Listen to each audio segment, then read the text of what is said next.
Olá, sejam muito bem-vindos. Nesta nossa reflexão de hoje, vamos mergulhar juntos numa passagem muito bonita do Evangelho de São Marcos.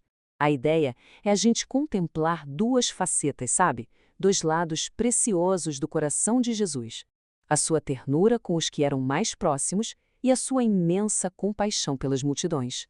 Olha, a própria fonte de onde tiramos essa reflexão já nos faz um convite, né?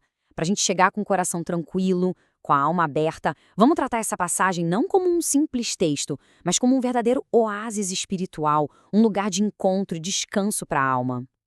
Então, vamos nos situar.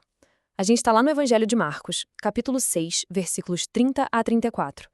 É um momento de transição muito belo. Fica bem entre a primeira missão intensa dos apóstolos e aquele famoso milagre da multiplicação dos pães. E aqui que o coração de Jesus se revela de forma dupla.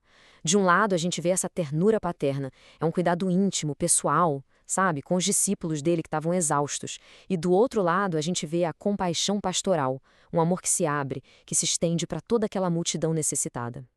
Então vamos olhar para a primeira faceta, esse cuidado de Jesus. Ela aparece bem no momento em que os apóstolos voltam da missão. É ali que Jesus ensina uma lição que é fundamental, sobre a importância, o dever de repousar. Pensem só na cena. Os apóstolos chegam de volta cheios de histórias para contar. É uma mistura de alegria, de empolgação, mas também de uma exaustão visível. Eles estão tão animados para contar para Jesus tudo o que fizeram que, como o próprio texto diz, não tinham tempo nem para comer. É o retrato do zelo apostólico na sua forma mais pura e intensa.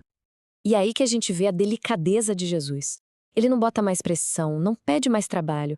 Pelo contrário, como um pai muito atento, ele percebe o desgaste deles e faz esse convite. Um convite que, na verdade, ecoa até hoje para todo mundo que se sente sobrecarregado. Então, o ponto central é este. Aquele lugar despovoado não é um lugar de vazio, mas um espaço para um encontro íntimo com Deus. Porque, sabe, aquele ativismo todo, aquela correria sem oração, acaba secando o coração. Jesus nos ensina que parar para descansar em Deus não é preguiça de jeito nenhum. É uma parte essencial da vida espiritual para a gente poder restaurar as forças. Mas aí, quando tudo parecia se encaminhar para um merecido descanso, a narrativa dá uma virada. O plano de retiro está prestes a ser interrompido, e isso nos ensina uma coisa muito profunda sobre flexibilidade espiritual. O plano era bem simples, como a gente pode ver. Não tinha muito segredo. 3 passos bem diretos para encontrar paz e o descanso que eles tanto precisavam. Parecia o plano perfeito, não é mesmo? Pois é, mas a realidade se impôs. O povo, com aquela fome de Deus, percebe para onde eles estão indo. E aí, correndo por terra, chegam no destino antes mesmo do barco. A busca por um momento de solidão acaba encontrando uma multidão inteira. E aqui, gente, tem uma lição poderosíssima para a nossa vida. Quantas vezes a gente planeja nosso tempo, nosso descanso, nosso momento com Deus e, de repente, a providência nos chama para outra coisa?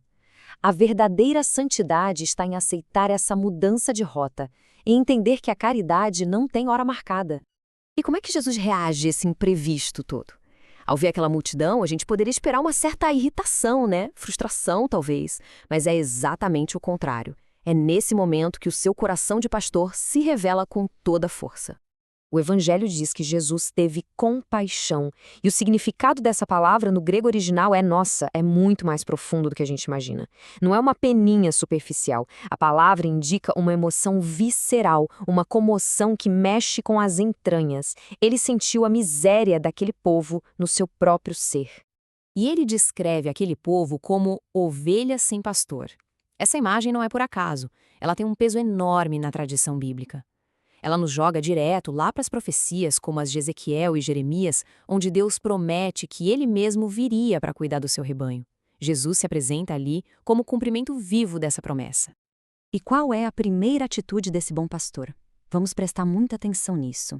Antes de dar o pão material, ele dá o pão da palavra. Ele começou a ensinar. Isso mostra que a maior caridade, o primeiro e mais importante alimento, é a verdade. A verdade que orienta, que salva as almas da ignorância. Certo. Então, o que essa passagem toda nos ensina de uma forma bem prática? O que a gente pode levar daqui? Dá para a gente tirar 2 grandes lições para a alma. Essa reflexão sobre o Evangelho nos oferece, digamos assim, dois grandes mandamentos, duas orientações muito claras para quem deseja seguir os passos desse bom pastor.